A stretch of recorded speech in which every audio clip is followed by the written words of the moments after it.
Hello YouTubers, in this video I will show 4 methods to calculate volume and surface areas by using calculus. Primarily my goal is volumes or branch of geometry called stereometry, which deals with the measurements of volumes of various solid figures, three-dimensional figures, my favorite branch of geometry, and this will be calculus based. The volume of one book is paper sheet surface area A integrated from dy, or one book volume consists from n sheets of paper with the thickness delta, multiplied by one area of one page A. We will have calculus is more abstract and uses well-defined and continuous functions. First is more precise method. I will use 3 calculus methods who are from textbooks of mathematics. Rectangular area. First, we will calculate cross-section area of constant function y equals k. Cylinder volume is calculated previously area A, rotated 2 pi times around y-axis, and integral from dx. An integral of cylinder volume is such. Parametrization of volume is x equal r radius, y equals k equals h height, and k is slope of a curve. After parametrization of volume integral, we will have the textbook equation of cylinder volume.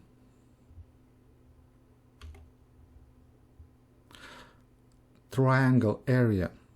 We will calculate cross-section area of linear function y equals kx.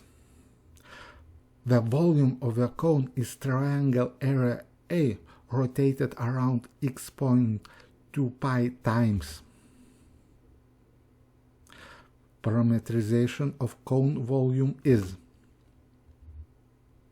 After parametrization of volume integral, we will have the textbook equation of cone volume.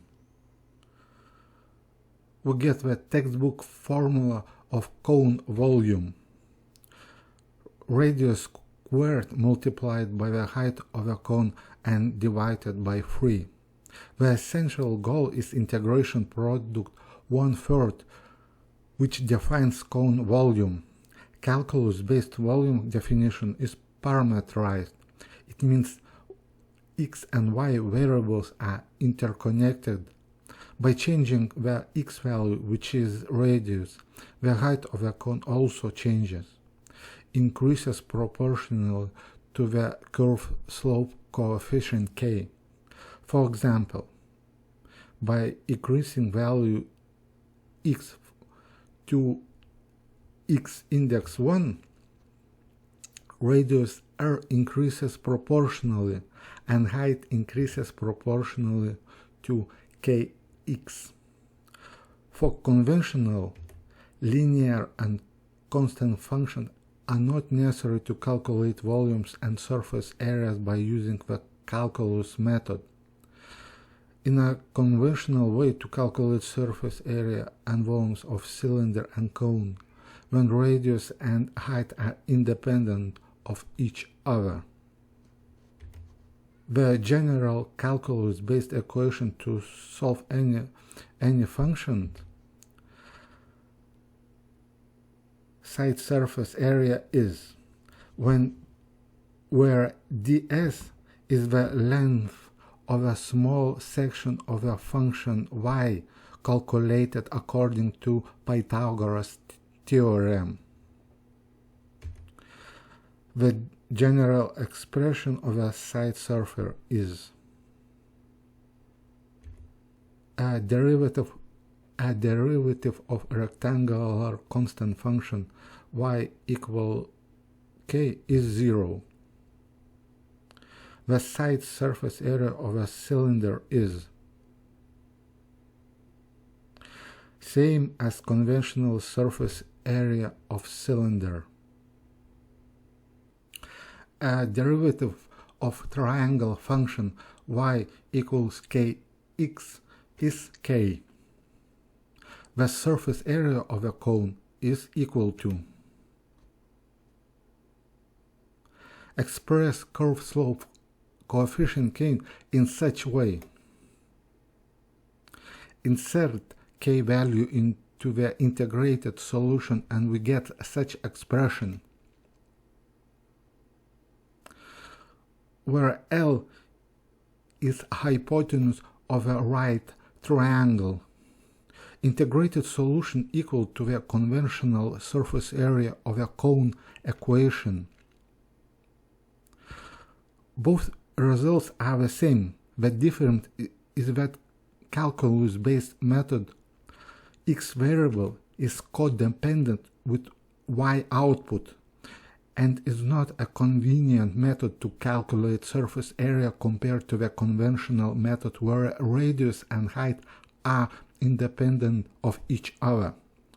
But when we have nonlinear functions, this codependency of variables x and y not just necessary but is requirement. Here we show another way to calculate volume. Let's say we have parabola. Red area and volume rotated around y-axis at x fixed point, which is the radius of a paraboloid geometrical figure, is equal. This time parametrization is very important to describe paraboloid volume. Now parabola nonlinear function always depends on the variable x input value, which is the radius r of the figure, which gives a rate of change of figure height yx equal h. Another factor is the constant slope coefficient k. That is a big difference between conventional straight line based figures of cylinder and cone and nonlinear functions when output always is a nonlinear curve from input value magnitude. Paraboloid is very cone-looking figure, but a cone can have any radius and any height value. To paraboloid that is impossible. X value input always defines y value output. Only slope coefficient k can be a tuning parameter to get a wanted volume. Here we show to calculate volume. We have square root function. Red area and volume rotated around y-axis at x fixed point, which is the radius of an inverted outwards paraboloid geometrical figure. In previous and in this we always get volume measurement units cubed, no matter what power is rate function. It works for all n positive powers.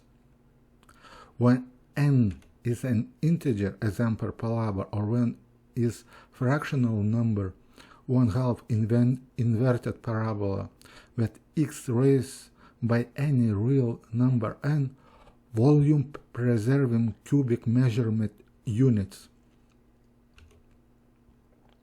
Here we have three cone-shaped looking figures. Paraboloid defined by parabola function when slope coefficient k equals 1. Regular isosceles cone and outwards paraboloid defined by the function of the square root of x. It means that when x equals 1, y equals 1. One paraboloid is inwards curved, thin one, and other paraboloid, fat one, outwards curved. And their mirroring reference line is isosceles regular cone hypotenuse side. inwards and outwards paraboloids are symmetrical mirror images. All three figures have the same radius r equals 1 and same height h equals 1. We will compare two paraboloids' volumes to regular cone volume, which, as we established previously, not requires calculus, except for surface area. We compare relation of square and square root cones from regular cone volume reference point. That is really strange relation, because inwards and outwards curves are similar, but has an inverse relation. Only one curve milling away volume from regular cone, or a same curve add the same volume to regular cone. But thin inverse paraboloid lost half all volume. Fat one only gains 8/5 times more volume. Also, inverse and outwards paraboloids have the equal total surface area. The surface area in general form is.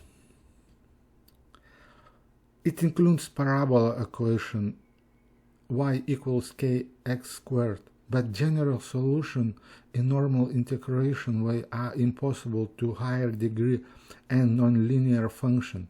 N equals 0 and 1 is accordingly cylinder and regular cone surface area solution. Later, primarily we focus on the volume function solutions.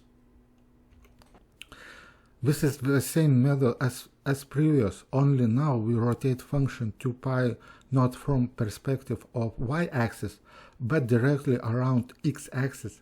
An equation of such method is. This method is called cylinder or thin disk method. Volume consists from infinitesimal small disks. We compare this method with previous rotated method, except parameterization of radius and height switches places. Y-axis becomes radius and x-axis becomes height parameter. Example, parabola. Rotated 2π around x-axis, volume is equal to. Volume measurement units match up and are cubical units of distance. To prove that this formula is legit, we can again find the volume of a ball. We integrating only half ball, thus we multiply the result by 2, and the integration range is from 0 till x equal radius r. Function of a circle is. And finally, the volume of ball is equal to. Additionally, the surface area of a sphere is equal to. We proved the textbook ball volume and sphere surface area formula by using the calculus method. In all literature and many YouTube videos is called Gabriel's horn paradox. When isosceles hyperbola rotated around x or y axis has infinite surface area, but volume is finite. I think that is contradictory just by fact that finite volume means you can fill horn with paint fully, but infinite surface area means that paint cannot paint surface area sidewalls of Gabriel's horn. That is logical fallacy. But it came from origin, that equation we used to solve volume. This equation in the case of isosceles hyperbola cannot be used. The reason is that hyperbola contains e, transcendental number, which breaks rules of integration. The only function which has exception from the rule. We have two methods to compare and solve this logical fallacy, or maybe not logical fallacy at all. I love mathematics not for universality property of mathematics, but it can give the same answer by using a different path to get a solution. And that answer with mathematics rules are unbreakable. The surface area is okay, so we will start from here when no logical fallacy exists. The surface area of a isosceles hyperbola is, and that does not change the result, because as we know, infinity plus same number equals infinity, and infinity multiplied or divided by an arbitrary number is also infinity. Volume calculation of isosceles hyperbola is a red cross-section area A rotated 2 pi around y-axis. Only in this case, integration boundaries are on the x-axis are from 1 till 0. I previously stated that math rules never breaks, and that is the beauty of math. The two different paths solving function volumes are not 100% exactly. They are familiar but not similar results. I cannot explain volume inequality. Just one fact is obvious to me, that in both cases volume is finite. I had a variant by changing rules, combining both methods to prove that volume is infinite, but you cannot change rules in the middle of a game. It is cheating. Here we had a third example of isosceles hyperbola, when rotation is done around height h equals 1. The volume is infinite without changing any rules. In this case, when radius approaching infinity, the height from one distant unit approaching 0. Volume is infinite in this case and is very intuitive. The radius is squared and very sensitive for a big change. Height is linear. We can imagine a round water pond with infinite radius, but with very shallow depth. Maximum height equals 1. In such pond we will have infinite volume water capacity.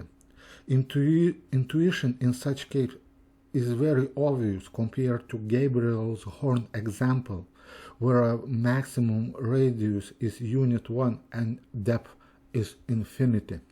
Using polar coordinates, integration from small angle delta theta example, if you want again calculate circle area, we use Pythagoras identity for trigonometric functions.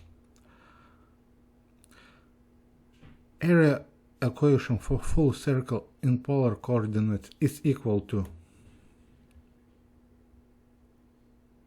This method can be useful to calculate functions that cannot be possible with our two methods.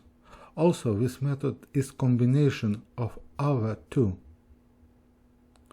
We have a Gauss bell curve. So to calculate volume is first to calculate red area A from range 0 till plus infinity. To calculate volume is area A rotated 2 pi around y-axis. That is a big problem. It is impossible to calculate by using ordinary integration method, and such integral given very fancy name error function or Gauss error function.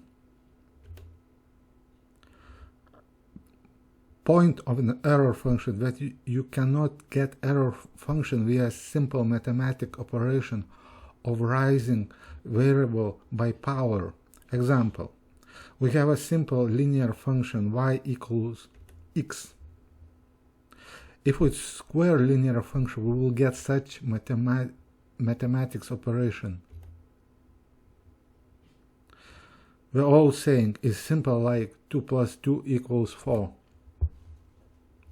The same operation we will do with exponential function.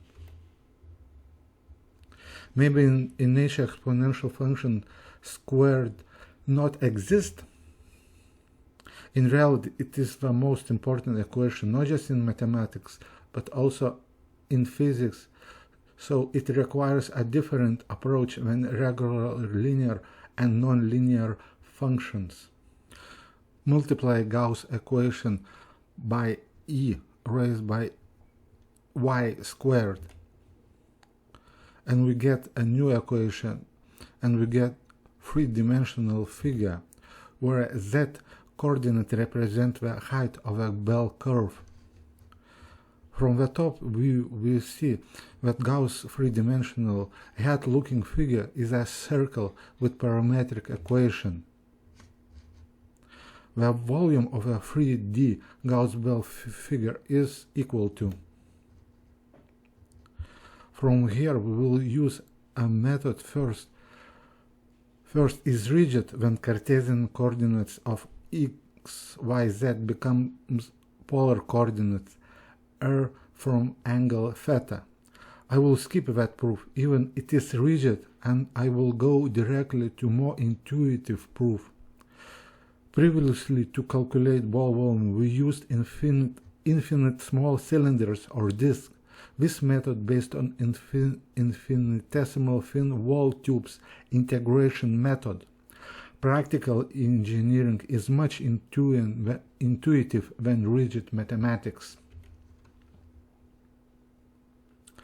In 3D, we will integrate infinitesimal small thickness dr tube volumes. From radius r to radius equals to infinity, and from height z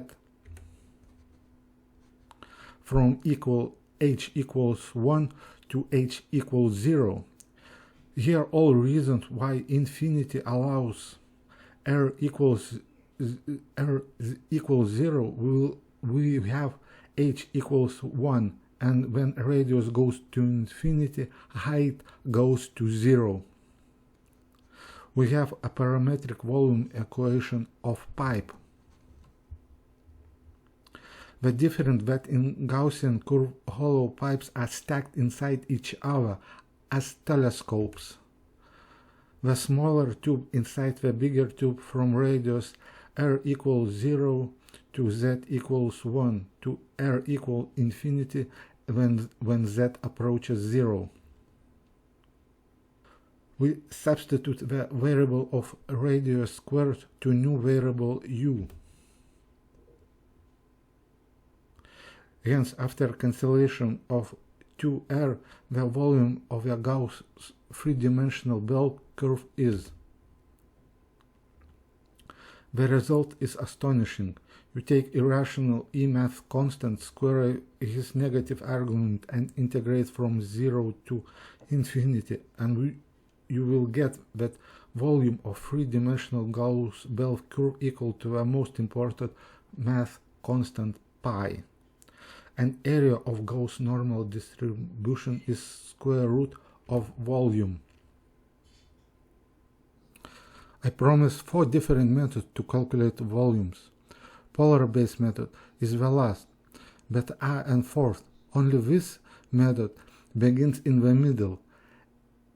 It is not the full method. This method supported on already proven facts done by other mathematicians, and this method will have a connection with a practical application of calculation of volumes and surface areas.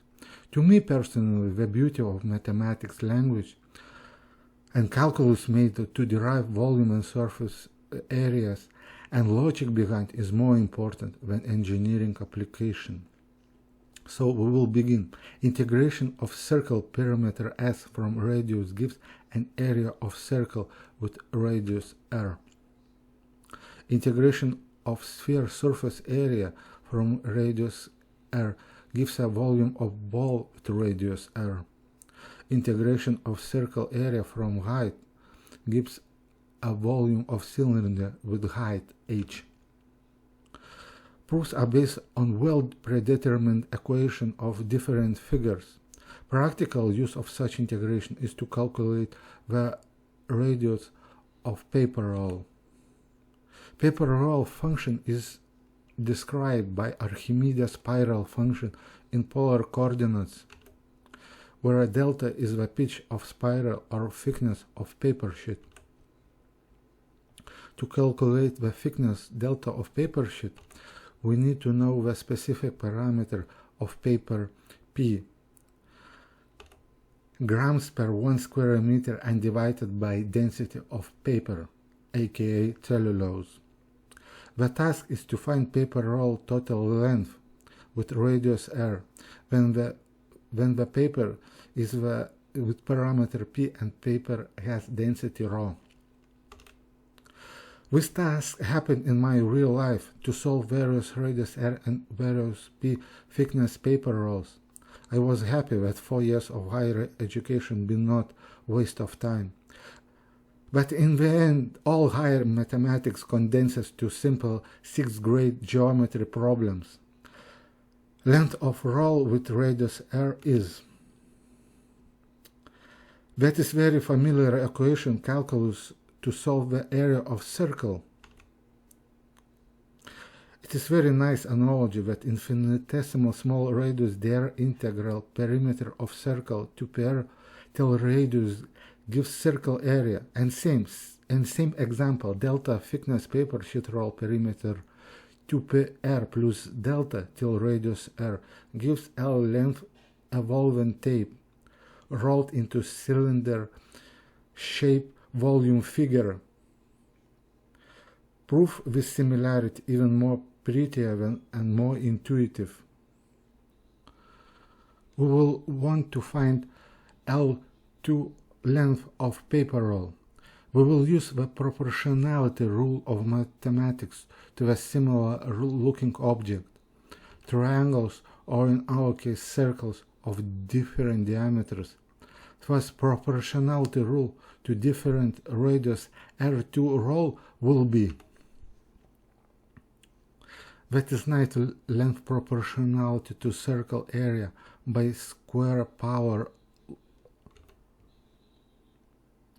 What if we change paper thickness from parameter P1 to P2, but we want the same diameter R length of roll tape? Thus equation will have such expression. That is nice length proportional to circle thickness, and that is very nice that pi is factor of roundness and p is rate of pi factor. This similarity is astonishing to me and not requires any calculus and higher mathematics knowledge. That is all, folks. Thanks for watching. Please subscribe.